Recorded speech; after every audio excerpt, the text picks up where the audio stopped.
Hey everybody, and welcome back to the channel. HDM here, and in this video you're checking out one of the strongest hybrid builds you can play in the Elder Scrolls Online, and that is the Hybrid Warden with a front bar ice staff and a back bar bow. This thing is absolutely insane and puts out amazing damage and is perfect for playing solo, with a companion, or with a group. So if you're ready to check out one of the best hybrid builds in the game, this video is definitely for you. Let's jump right into it.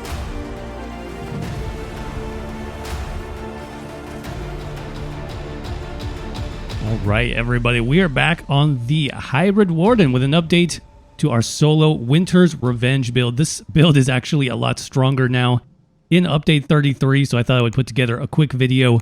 Not a lot has changed, but it is a lot more powerful. So let's go ahead and jump into the buff stats really quick and then show you what we're working with. As far as this setup, about 32k max magicka, 26, almost 27k max health. That's really high. 18,000 max stamina. This build has a ton of stats, ton of great recoveries too. Look, every recovery is over 1,000, some 1,100, 1,200. The recoveries are very good. Our buffed spell damage does go up quite a bit as well.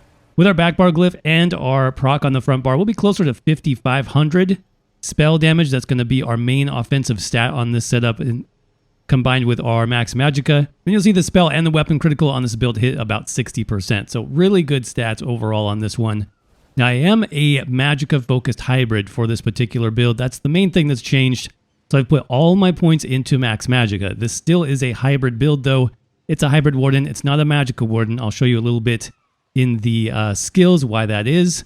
But 64 points into max magicka. Then we're running bewitched sugar skulls as our food. Again, we want as many stats, as high as stats as possible. So this is a really good option for that. Running the thief Mundus for some extra crit chance. We have a lot of nice passive buffs on the front bar: Major Prophecy, Savagery, Minor Berserk. Talk about where we get all of these in just a minute.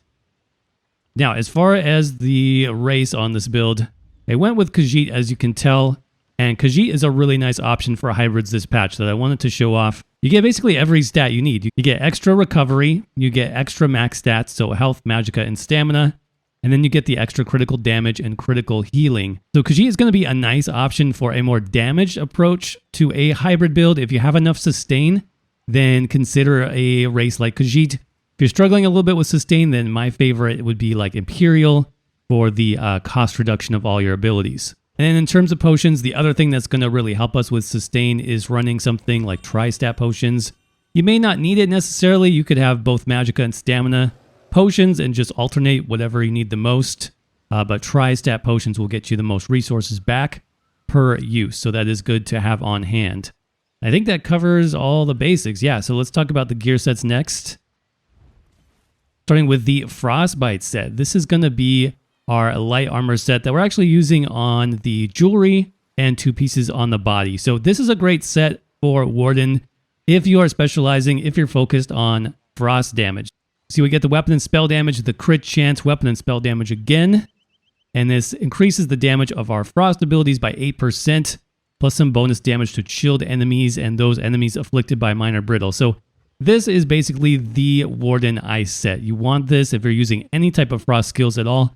This is going to go so good, you guys, with our main spammable DPS, which is the Frost Staff. So definitely recommend you pick this up. It's also overland. It's tradable. You can buy it on guild traders. So it should be fairly easy to get. And now we are using 3 pieces of jewelry. So 2 rings and 1 necklace. I have spell damage on all 3 of these. Remember, we are focused on magicka and spell damage for this build. And then I changed these to Bloodthirsty for a little bit of extra damage and execute range. You can keep these as Arcane, fully spec'd for max magicka. You'll be like over 35k max magicka if you keep the magicka bonus on these. So either way. And then we're just running 2 pieces of Frostbite on the body. So we've got the Frostbite gloves and the waist. You could actually run 2 pieces anywhere. This is kind of more min-maxed for resistances, though. Light pieces you want generally to be the waist and the hands, because those have less armor overall. We also have Divines as our body trait, and Max Magicka as the glyph on our body pieces. Next, 5-piece set. This is going to be Zogvin's Warband. This is a very good range set, okay? And it's great for hybrids as well, because it gives you tons of crit chance, some extra offensive penetration, which is great for soloing, and then when you deal critical damage, you're going to gain stacks. So 10 stacks at max. This is why I said we get a lot more crit chance when this is fully procced. But we also get minor force, so that's 10% bonus critical damage. I really like this set on solo builds just because I don't have to waste a slot on Barb Trap or Channeled Acceleration. It really simplifies the rotation, but I still get that great minor force buff. So this is a medium armor set. We're going to be wearing 5 pieces on the body, so that's going to be the Zogvin's boots, the legs, shoulders, chest, and head. Again, we are maximizing our magicka pool, so magicka on everything, divines on everything if you can get it. So as you can tell, I'm not using a monster set on this build. That's a little bit unusual, but the reason why is because you have such a strong spammable option if you can get a master's staff. Now, keep in mind, this does not need to be perfected. You can run normal Dragonstar Arena and still get a Master's Ice Staff. Perfected really doesn't matter. Precise for the trait would be very nice, but the main thing is look at the bonus here. It reduces the cost of Destructive Touch. That will be our main DPS skill on the setup, and it also buffs you with 600 weapon and spell damage. That is huge. That's an absolutely massive buff. It really increases the overall damage of this build. The cost reduction is just really nice, especially for a hybrid setup. So if you can get this somehow, definitely look into it. It's a very powerful set when paired up with the Frost Warden setup. Now, on the back bar, you can have any bow that you like. I've got a Maelstrom bow. I think this would be ideal for increasing your damage a little bit more. The main thing is you would want the weapon and spell damage glyph and infused as your trait. Not sure if I mentioned it, precise as the trait on the front bar staff. Absorb Magicka is a really good glyph to have, or you could do Absorb Stamina, whichever you find yourself running lowest on. So that is the setup. Again, we've got Zogvin's Warband on the body. We've got Frostbite, 2 pieces, and then Frostbite Jewelry. We got the Master's Ice Staff and the Maelstrom Bow. All right, let's jump into the skills next, show you how this is working. So front bar, remember we are stacking max magicka just to optimize the damage for this hybrid setup. So Inner Light is going to help us do that really well. It's going to give us actually 7% max magicka increased. That ends up being a little bit over 2,000 bonus max magicka just for having this slotted. The passive Major Savagery and Prophecy is really good as well. That means you can mix up some of your other skills. You can also run Tri-Stat Potions. You don't have to worry about maintaining those important buffs because you're going to have them for free on the front bar. So I really like Inner Light. That is from the Mage's Guild skill line. That's the first ability that you get. Make sure you morph it to Inner Light for the bonus max magicka. And then we have Subterranean Assault. This comes from the Animal Companion skill line. That's the second ability here. And this is a stamina ability, so now we're getting into the hybrid skills already. Remember, this is going to scale up with our highest offensive stats, so it is going to look at our magicka pool and our spell damage for determining its overall damage. But the nice thing about this is it casts twice. So it's super easy to get this into your rotation. It lasts about 6 seconds. You only have to cast it once per bar swap, and it's just really easy. Plus, the cost is pretty low as well, which means it's a great option for hybrids. Next up, we have Fetcher Infection. That's also from Animal Companions, your third skill here. This is just a very strong magicka-based damage over time. This actually increases in damage as well every other cast, and it debuffs any boss, increasing their damage taken by 5%. So more damage for us is always good. Now, our next ability is that Frost Spammable that we talked about from the Destruction Staff skill line. That is Destructive Reach, and you do want the Destructive Reach morph. This extends it to 28 meters out, so you can be fully ranged on this build. And not much more really to say about this. This does massive damage when paired with that Master Staff, when paired with the Frost damage passives that the Warden class has access to. Definitely check it out as a spammable DPS option. It did get buffed recently, so it's pretty nice. And then our last normal ability, let's go back to Animal Companions and check out Bird of Prey. This is really just for the passive Minor Berserk. Let's say that you're grouped with a healer. You could run something else here for more damage if you're already getting that Minor Berserk buff. But you also get some nice passives from the Warden skill line anyways, so you might consider using it. Plus, the extra movement speed is nice for running around a dungeon a little bit quicker. And then finally, our ultimate here is going to be the Eternal Guardian. This does good upfront magic damage. It does do a stun as well, plus a bit of an execute, dealing 100% more damage if an enemy is below 25% health. It also responds automatically if it dies. So this is my preferred morph of the Bear Ultimate. Definitely recommend that. Now, if you want to burn a boss a little bit quicker, then I would consider putting on the Destruction Ultimate Elemental Rage. Remember, with the Ice Staff, we do have those buffs from the Warden class that buff our ice damage, plus the Frostbite set will end up buffing this ultimate as well, so that's a really good option. Switch to the back bar really quick here. We are running the bow back bar, remember, so we've got Endless Hail. This just makes it easy in the rotation, lasts 14 seconds, does good damage, and is going to proc our very important damage glyph on the back bar. So make sure you put this into your rotation. Then we've got Winter's Revenge. This comes from the Winter's Embrace skill line. Really good damage over time effect. You can see it's going to get buffed by Frostbite as well. Snare everything in the area and also have a higher chance to apply that shield status effect, which means more damage on the Warden class. So really good damage over time skill there. Now one more dot on the back bar, Razor Caltrops. This comes from the Assault skill line, and this is really for our Major Breach. It doesn't do a ton of damage, but it does reduce all enemies' armor in the area. So this is my go-to on this build for solo. It does an AoE debuff as well, which is really nice for clearing through trash. But if you have a tank applying these debuffs for you already, you could consider substituting in something else for a little bit more damage. Last up, we just have our 2 buffs on this setup. So we have Blue Betty from the Animal Companion skill line. This just gives us Major Brutality and Sorcery, so that's going to increase our main offensive stat, being spell damage by 20%, plus a little bit of extra Magicka recovery. That's good as well. And then our final buff here from Green Balance, this is called Lotus Blossom. This is one of my favorite new skills. It's not really a new skill, but it did get buffed in Update 33 for the Warden class. Look at this duration, you guys. 1 minute on a buff. That's pretty unusual in the Elder Scrolls Online. It's really nice. You only need to cast it like maybe once per rotation. And it gives really solid healing as long as you're light or heavy attacking in between each skill. You can heal yourself. You can heal a companion, somebody else in your group. So it is really nice. Of course, we got to have our Eternal Guardian Bear Ultimate double Bard. Make sure he doesn't disappear. But that is the skill loadout. So let's go ahead and look at a basic rotation. Okay, quick rotation so you can see how it all works. Obviously, start with your buffs on the back bar, Blue Betty and Lotus. And then just apply your back bar dots. There's 3 of them there. Winter's Revenge. Make sure Caltrops is down. Front bar is going to be Sub Assault, Fetcher Infection, and 4 Frost Reach. 3, 4. You can see Sub Assault went off, so I'm going to recast it and then bar swap back. And apply my 3 back bar dots again. Rebuff.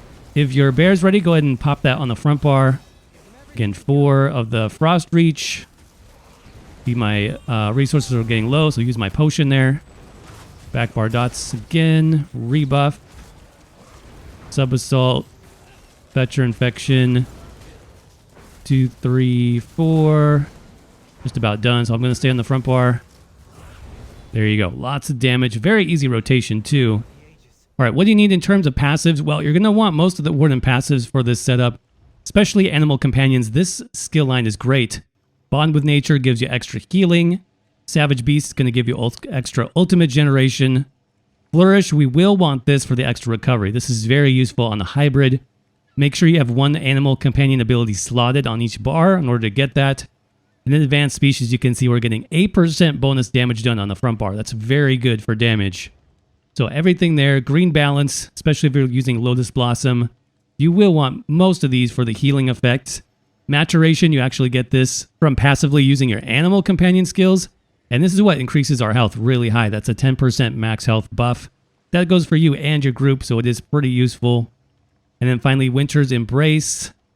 Best ones here, definitely Glacial Presence. This will increase your chance to apply Chilled, plus more critical damage and healing from you. And then Piercing Cold is the other one that you really want. This increases your magic and your frost damage. So this affects your bear pet, as well as the Frost Reach and Winter's Revenge skills. Now, in terms of weapon passives, yes, you want all your bow passives for the back bar, all your Destruction Staff passives for the front bar. We have sort of a mix of armor weights here. We're mostly medium armor, which is good for a couple reasons. Number one, it does give you extra spell damage, so 10% bonus spell damage is helpful. But it also gives you some extra stamina recovery and cost reduction, and also critical damage. So that goes nice with the Khajiit as well, and our high crit chance overall. And then light armor, don't forget about these. Even though we're only wearing 2 pieces of light on this version of the build, we still get good magicka recovery, good cost reduction, as well as some extra crit chance. and penetration. So I would pick up all of the light armor passives as well. Then finally, Mage's Guild. Remember, we do have Inner Light slotted on the front bar, so you will want the Magicka controller passive. This is the main one. It's going to give you a little bit of extra max Magicka and Magicka recovery, and then Undaunted. Now, we don't get max Undaunted on this build, but that's fine. We're using, you know, tri-stat food. We get a lot of resources either way, so we're getting 4% from the Undaunted metal passive. Of course, you want your racial skills and alchemy medicinal use. Now, in terms of champion points, I didn't change too much on this particular setup. And again, all of this will be in the written guide. I'll have 300, 600, 900, and 1200 CP there broken down for you in case you need to check that out. The slotted stars on the green tree really haven't changed. We have our basics here. Steed's Blessing for the movement speed. We've got Treasure Hunter. We've got Rationer and then Liquid Efficiency. Over in the blue tree as well, this is pretty standard in terms of damage. Now, for Extended Might, I did go on both sides of the tree just to increase, you know, my status effects for both martial damage and magical damage. I think that's going to be pretty helpful for hybrid builds moving forward, so definitely consider doing that. And then for our slotted stars in blue, we have Deadly Aim and Thaumaturge, and we have Fighting Finesse and Backstabber. So again, this build works best with a tank, whether you're in a group or you have a companion tanking for you. This is going to give you 15% bonus critical damage, you know, as long as you are behind the enemy. And then really quickly, just to point out the red slotted stars, we've got Boundless Vitality, Fortified Rejuvenation, and then for your fourth one, you really can pick. I've got Bloody Renewal right now. That's just because my stamina abilities are a little bit more costly on the back bar. You could just as easily swap in Siphoning Spells, depending on what you need for your build. But those are the main slotted stars I'm using. Again, if you want to see everything, if you want to see the passives listed out in detail, make sure to check out the written guide. Link for that will be in the description. Last but not least, if you're curious, we can check out the outfit style on this setup. This is a medium armor style, actually. It's going to be the Ancestral Reach style on all the body pieces in the medium armor weight. And then our weapons, that's just what comes with the Master's Destruction Staff and the Maelstrom Bow. All right, everybody, with that said, that's going to wrap up this Hybrid Warden build, Winter's Revenge, now updated for the Ascending Tides DLC. Hope you guys enjoyed this one and you found it informative. This build is super strong, this patch. This shows you the potential that hybrids have now moving forward in the Elder Scrolls Online. And not only that, I think it's just a fun build to play, and it's pretty interesting to theory craft this and really get in there and make things work. So hopefully that gave you some ideas. Of course, if you enjoyed the video, do me a favor and crush that like button. Make sure you're subscribed for many more ESO builds, hybrid builds coming this patch very soon. And if you'd like to support the channel further, we do have a membership here on YouTube where our members get early access to videos and a full members-only video library. So if that sounds good to you, just click on that join button down below for more information. And as always, thank you all so much for watching. Hope you're doing well. Stay safe out there, and I will see you around in the next video.